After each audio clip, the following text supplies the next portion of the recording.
Hey there, Wellness Warriors. Welcome to the Anchor to Wellness Show, your compass in the sea of holistic health. I'm Casey Wallace, and I'm your passionate advocate for vibrant well-being. And after witnessing countless patients caught in the cycle of sick care model, I became really disenchanted with the conventional healthcare system. It's a system where people aren't truly getting better, they're just simply managing symptoms. But I refuse to accept this as the norm, and I'm determined to shift the paradigm from sick care to well care. I have embarked on a journey into the realms of functional medicine and holistic health, and in each of these episodes, we will dive deep into the latest research, debunking myths, and unlocking the secrets to optimal wellness. From brain health to hormone balance, we'll cover it all with a blend of science, soul, and a dash of controversy. Together, we're making waves to reclaim control of our health destiny and anchor ourselves to wellness. So whether you're seeking clarity on brain fog or ready to reclaim your vitality, you're in the right place. So let's make waves and set sail towards a life anchored in wellness. So today we're going to discuss 10 cringe-worthy statements that I once made. As I reflect on my journey from conventional medicine to functional medicine, there are a lot of truths that I wish I had known earlier, truths that challenge the very foundation of what I once believed and practiced as a physician. I realize how many statements I have made in the past that now make me kind of cringe. These truths are not easy to confront. They require acknowledging that despite our best intentions, we may have unknowingly perpetuated misconceptions and overlooked vital aspects of patient care. But as I embarked on a mission to delve deeper into the intricacies of health and wellness, I realized the importance of humility, adaptation, and continuous learning. My training taught me what I believed to be true at the time, but it wasn't until I invested countless hours studying independently that I began to uncover the gaps in my knowledge. Now, armed with new insights and a deeper understanding, I'm compelled to share these truths with you. It's essential to recognize that this journey is not about assigning blame or casting judgment. Rather, it's about embracing the opportunity to grow and evolve, to do better, both for ourselves and for those we serve. So as we delve into these 10 statements, I invite you to approach them with an open mind and a compassionate heart. Let us navigate this path together, guided by a shared commitment to empowering ourselves, fostering informed decision-making, and advocating for health and well-being. We can uncover the truths that can transform lives and pave the way for a brighter, healthier future. For each statement, I'm going to break it down like this. We're going to talk about the cringe statement, the cringe reason, and then the real truth. This will give us an overview of these areas that I believe are largely affecting our health, and the training just has not been there to really dive deep into these matters. I'm hoping that this will empower you to have a deeper discussion with your physician and to be an advocate for your own health and well-being. This is not meant to bash my fellow colleagues or even my own experience as a physician. It is meant to share knowledge on a deeper root cause issue that is happening in the body. My mission is to help others be well in mind, body, and spirit, and I believe that these are areas that, if they are addressed, can really help us on our transformative journey. So the first statement that I want to discuss that I consider to be a cringeworthy statement is, if you're having normal periods, your hormones are fine. The cringeworthy reason behind this statement oversimplifies hormonal balance by equating regular menstrual cycles with overall hormonal balance. It fails to consider the complexity of hormonal fluctuations and potential imbalances even in the presence of regular periods. The real truth here is hormonal balance encompasses more than just menstrual regularity. It involves evaluating the levels and ratios of various hormones such as thyroid, estrogen, progesterone, testosterone, and cortisol, just to name a few, and to ensure that there's optimal functioning for well-being. I've seen both men and women's health deteriorate based on suboptimal hormone levels. Hormones greatly impact our overall well-being, including cardiovascular health, brain health, bone health, immune system, and therefore, if not optimized, it can be a big detriment to our health. This is a large area that practitioners need to be more well-versed on. The research is there to support this, and I am so thankful I have been able to dive into the hormone research, not just for others, but for my own health as well. We're going to move on to the next cringeworthy statement, and that is, well, your thyroid's fine, but the only thing that was tested was your TSH. The cringeworthy reason behind this is we cannot really rely solely on a TSH, which is the thyroid stimulating hormones.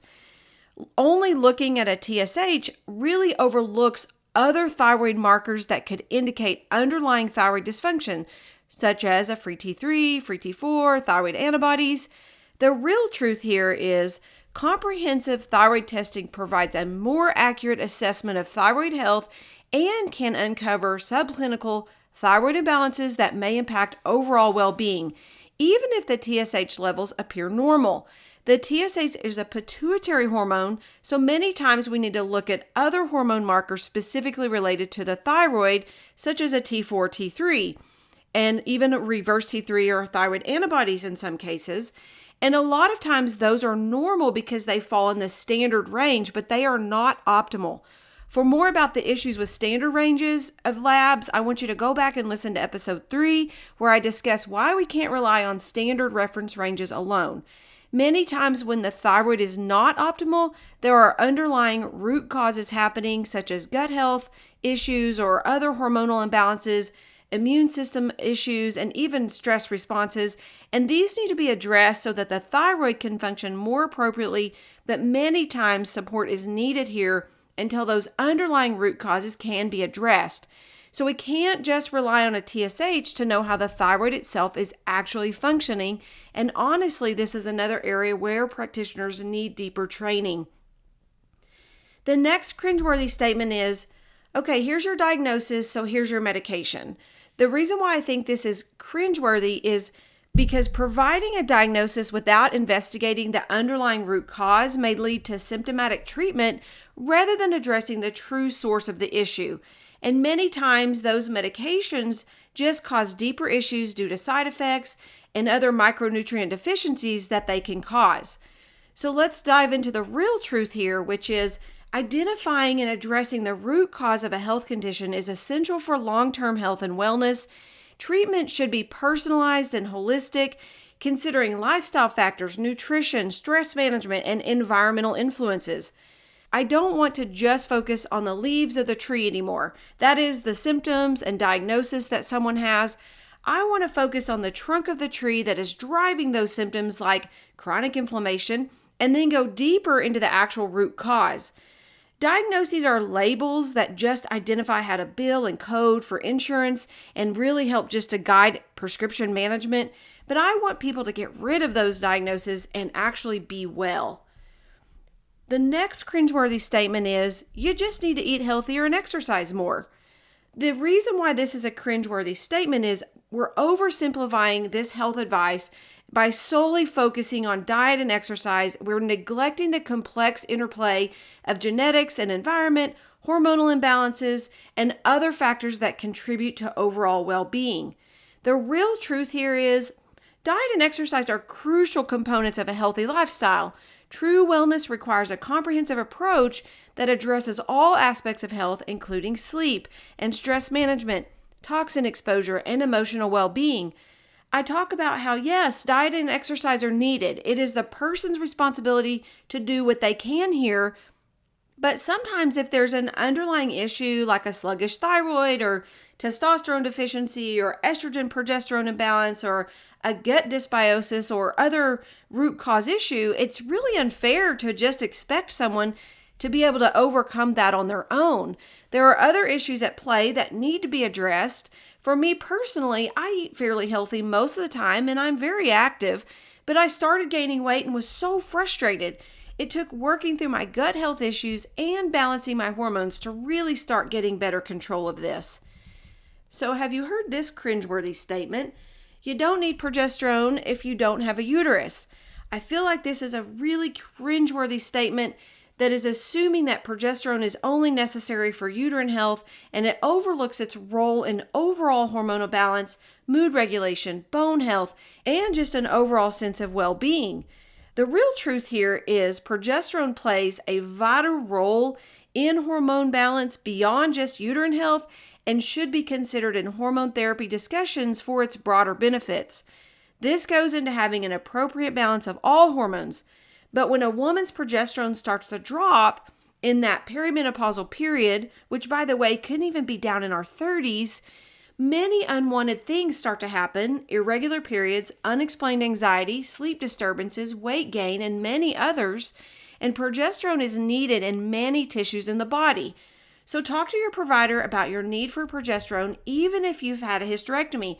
Remember, it is all about balance in the body to gain well-being, mind, body, and spirit. The next cringeworthy statement is, your body's designed to clear mold and other toxins on its own, so it's not likely that you have a problem here. And you can also say the same thing about yeast overgrowth as well here. But I want to go through the cringeworthy reason, which is dismissing the possibility of mold exposure based on the body's natural detoxification mechanisms overlooks the potential for chronic mold-related illnesses and the body's limitations in clearing toxic exposures. The real truth here is that mold exposure can lead to a variety of health issues, including respiratory problems or allergies, fatigue, and also neurologic symptoms. Proper evaluation and remediation are necessary to address mold-related health concerns effectively, and we can really say the same thing here about yeast overgrowth as well. While yes, inherently the body should be able to take care of these issues, sometimes the body's immune system and detox pathways are overwhelmed, and therefore these can't be cleared as they should. We will discuss more about toxicity in another episode, but the basic thoughts here are that it all depends on how resilient or susceptible your detoxification systems are. If they are resilient, your body can handle more, and you're going to be less susceptible to toxic overload. But sometimes if there's a toxic overload issue from, say, mold or yeast, it can create significant issues and really needs to be addressed. It is important to follow with a provider that is well-versed in this area, because I've seen people try to do this on their own and they tend to get sicker because they are mobilizing toxins before the body is really able to do that. It is just too much for the system. This is an area that usually requires more in-depth testing and getting other areas more optimized, such as hormones, gut health, etc., before tackling this. But goodness, it is a definite root cause issue that needs to be addressed. Moving on to the next cringeworthy statement, it is, just take a probiotic to improve your gut. This is a cringeworthy statement now because oversimplifying gut health by recommending probiotics alone fails to address the complexity of gut dysbiosis and the multifaceted factors that contribute to optimal gut health. The real truth here is, while probiotics can be beneficial for gut health, addressing gut imbalances requires a comprehensive approach that includes dietary modifications, lifestyle changes, stress management, and targeted supplementation based on an individual's needs and microbiome analysis. And for me personally, just adding a probiotic tended to make things worse. I already had a gut dysbiosis, which means that I had an overgrowth of a certain bad bacteria and undergrowth of some of the good bacteria. So this needed to be addressed through a gut health protocol, and just adding a probiotic is not always the answer. I believe the gut is the root of most disease processes, so this is an area that tends to need to be addressed more thoroughly. Gut work can be tough, so getting other areas a little more optimized to build resiliency is important. For example, if the adrenals are tanked out from chronic stress, a gut protocol might just completely wipe you out. So again, diving deeper is important here for mind, body, and spirit. The next cringeworthy statement will be, you're depressed, so let's try this medication. Or, okay, that medication isn't working, so let's just increase it or change it to another medication. This is cringeworthy for me now because relying solely on medication to manage depression overlooks the potential underlying causes such as other nutrient deficiencies, hormonal imbalances, gut dysbiosis, or even unresolved emotional trauma. The real truth here is treating depression effectively involves a holistic approach that addresses the root causes, including lifestyle factors like diet, stress, sleep, and emotional well-being, in addition to medication when appropriate. I believe in depression medication. Don't get me wrong. It is not fair to expect someone to be able to do things to improve their health if there is severe depression. If you are experiencing depression, I strongly encourage you to seek support from both your doctor and a counselor. I sometimes use the analogy of, if someone is drowning, I'm not just going to teach them how to swim. I'm going to throw them a life preserver to help them. Then we will work on learning to swim so that potentially we don't start drowning again. It is hard to do this work if you don't feel like it or if you have a general apathy for life, so improving resiliency is important. For me personally, depression has been an off and on part of my life. I have been off and on medications many times until I healed my gut a few years ago. And now, while yes, we all have up and down days, I don't have the same issues with depression.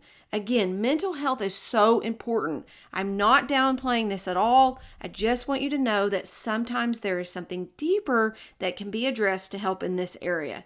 But get help if you need help. The next cringeworthy statement that often is made is, you're just a busy working mom, wife, whatever you are in life, busy mom syndrome, it's all just stress. This is a cringeworthy statement because dismissing health concerns as just stress overlooks the significant impact of chronic stress on overall well-being and fails to address the underlying imbalances contributing to symptoms. The real truth here is chronic stress can have profound effects on physical, emotional, and mental health, and it's essential to address stress management strategies while also investigating potential underlying health issues contributing to symptoms. Stress is a huge concern in our society. It is driving many health issues. There's a statistic that 90% of health issues are created because of underlying stress. Stress can be external or internal. Once internal stress occurs, the body itself is under a lot of strain at the cellular level. This in itself is very stressful and will stimulate the stress cascade of the body. This creates a metabolic derangement and hormonal imbalances, and this perpetuates the entire messy cycle. So yes, it is important to address your stress and response to stress. We can't run from the bear all day and expect to feel good, but many times support is needed to stop the messy stress cascade. Once this is stopped and we can better optimize pathways, we can be more resilient and overall have more well-being. So take care of yourself, but make sure nothing is underlying to make you an internal cellular mess. The last cringeworthy statement is a big one for me, and that is hormones aren't safe, they cause breast cancer. So this is a very cringeworthy reason for me now. Conveying fear around hormone therapy overlooks the potential benefits of body-identical hormone therapy and the importance of individualizing hormone balancing. The real truth here, hormone therapy, when used correctly and in the right form, can be safe and effective for managing hormonal imbalances and improving overall health and well-being. I will be discussing much more about this in future episodes, but I want to give a brief overview of what the research actually says. The WHI, which was the Women's Health Initiative study from 2002, created a lot of fear around hormone therapy, but it has been reanalyzed many times, even by the very authors of the WHI study itself. The research points to the fact that the data was reviewed and what was reported back in 2002 is wrong, and because of that, many women have suffered unnecessarily. The 10 Million Women study is a recent publication and states that actually women on hormone therapy had a reduction in breast cancer, colorectal cancer, heart disease, venous thromboembolism, and dementia, with other health benefits as well, and they report a much more improved quality of life. There is a push for more research in this area, but honestly, there's a ton of research that shows the safety of hormones. What needs to happen in this area is that practitioners need to be trained and more knowledgeable. Most doctors report that they have had very little or no training around hormone therapy, even gynecologists. This is an area I had to get out of the conventional medicine system to learn more about. I recently had a patient tell me that she had seen a gynecologist and was told that if she thought she would need hormone therapy, she would have to see someone else because they didn't know anything about all that.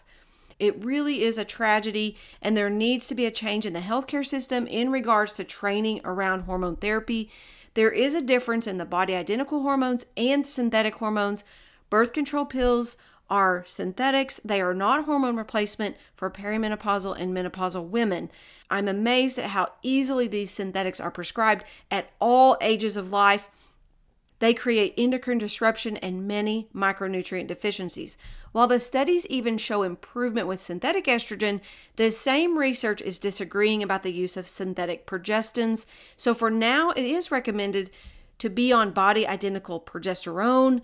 The research is showing it is safer to be on body identical estrogens as well. Anyway, this is a huge passion for me because when hormones are not optimized, we lack vitality and we are not able to be well. I have seen many people get their lives back once their hormones are optimized. And in regards to brain health, it is huge. Just trust me on this one. I will do a future episode about this. So there's your 10 things I used to say that kind of make me cringe now. And as we draw to a close, I am reminded of the humility and courage it takes to confront our past beliefs and evolve beyond them.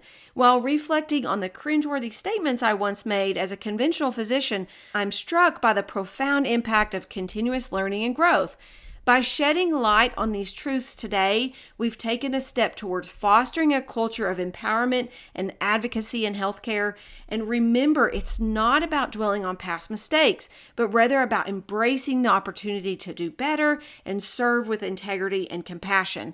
Let us carry forward these lessons learned from this journey and be committed to being steadfast advocates for truth and holistic well-being. It's crucial for patients to advocate for themselves and seek providers who are willing to listen and explore and address root causes rather than merely treating symptoms. While many healthcare providers are well-intentioned, the limitations of conventional medicine can lead to missed opportunities for comprehensive care. It's essential for individuals to trust their instincts and keep pushing for answers if they feel something is amiss with their health. Whether it's advocating for further evaluation or seeking out alternative providers trained in root cause approaches, taking charge of one's health journey is paramount. As we continue our paths of growth and healing, let's remember that each step forward brings us closer to true wellness. Let's empower ourselves and others to question and learn and embrace these holistic approaches that honor the complexity of human health and strive for our optimal well-being. Together, we can create a healthcare landscape that prioritizes individualized care and addresses the root causes of illness, leading to lasting health and vitality. Thank you for joining me on this episode of the Anchor to Wellness Show. Together, let's anchor ourselves to a life of vibrant well-being. Until next time, take care, stay curious, and embrace the journey to holistic vitality. Stay anchored and stay well.